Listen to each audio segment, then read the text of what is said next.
Have you ever thought of how you could potentially retire without running out of money before you pass away? Today I'm going to share with you this concept known as the 4% rule from the Trinity study. To summarize, the 4% rule is basically a retirement planning guideline or structure that allows you to retire comfortably without running out of money by calculating the pool of money that you need, as well as this thing known as the safe withdrawal rate. I'll explain. For example, basically you have saved up, say, about $1 million for retirement. That would be your starting amount. And 4% is basically the safe withdrawal rate. You can withdraw about $40,000 from this pool, assuming that you continue to invest your $1 million.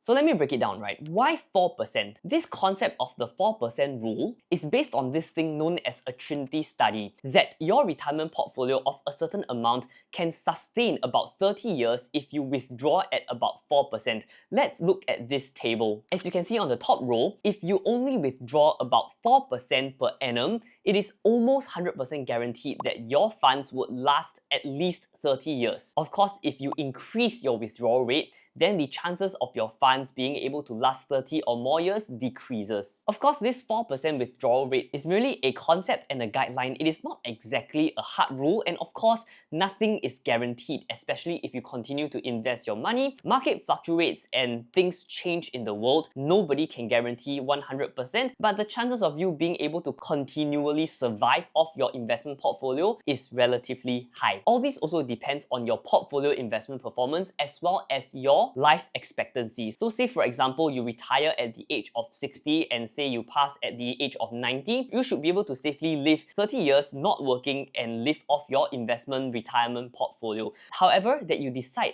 that you want to retire at the age of 40, you would very likely need to survive for another 50 years. So this might not be super practical depending on how big the pool of retirement funds you have as well as the investments that you are in. Which brings me to the next point, which is your portfolio balance. This rule basically assumes a balanced portfolio. Assuming that inflation is 2 to 3% per annum, your retirement portfolio needs to return you minimally 6 to 7% per annum in order for you to continually withdraw this 4%. Because inflation eats away at your portfolio at about 2 to 3% per annum, if you continue to withdraw 4% per annum, 4 plus 3 equals to 7. Therefore, you need to be able to return on average at least 6 to 7% per annum for this to continue to sustain you in your retirement. Anything less will basically eat away at your portfolio, making this less sustainable. So for example, in your retirement portfolio, if you invest in 100% bonds, you unlikely would be able to get 6 to 7% per annum. You will need a diversified portfolio of equities, bonds, and maybe even real estate in order to achieve this. Of course, even if your portfolio returns you 6 to 7%, there is always the risk of it running out before the end of your life.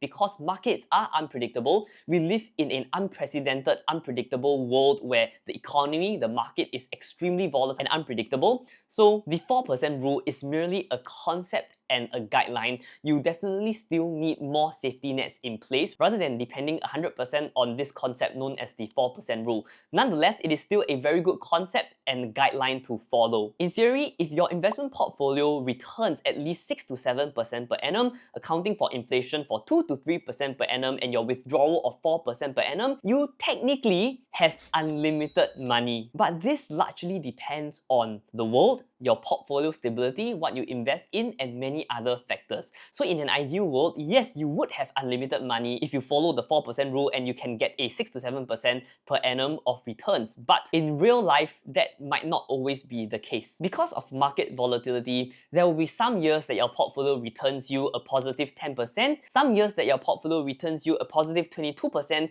but there could be some years where your portfolio returns a negative 12%, 20%, or even 30% depending on what you invest in. So your portfolio management becomes extremely important in retirement. And if you're really unlucky that in the early years of your retirement, aka you have stopped working, there is a huge crash in the market for a couple of years, then it will lead to this thing known as the sequence of returns risk, which means that your portfolio might shrink faster than it can recover. So obviously there are risks to this. And of course, inflation isn't always 2 to 3%. Some years it might decrease to 1% or less. Some years it might increase to 5%. 5% or even more depending on the situation. So if you always withdraw at 4% every year, that might not match that year's inflation. And of course, there will always be unexpected expenses, for example, emergency costs, healthcare expenses, and stuff like that. So apart from your retirement portfolio, certain other things like your insurance, hospitalization plans, and stuff like that are still extremely important. So while the 4% rule is a very good guide,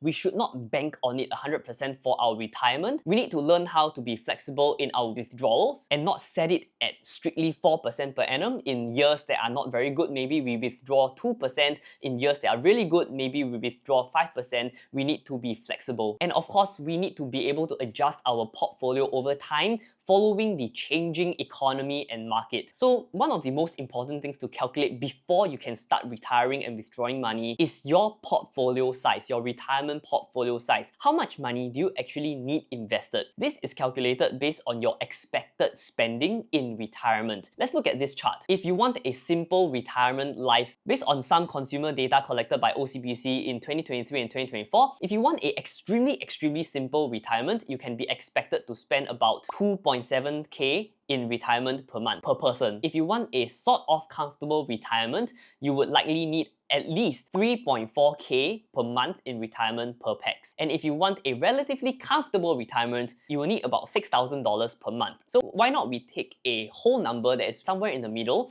which say $5,000. Say you're going to retire in 2025 this year, and you need $5,000 a month for a relatively comfortable retirement. How big should your portfolio size be? Assuming that you need to withdraw $5,000 per month, which equates to a total portfolio size of $1.5 million.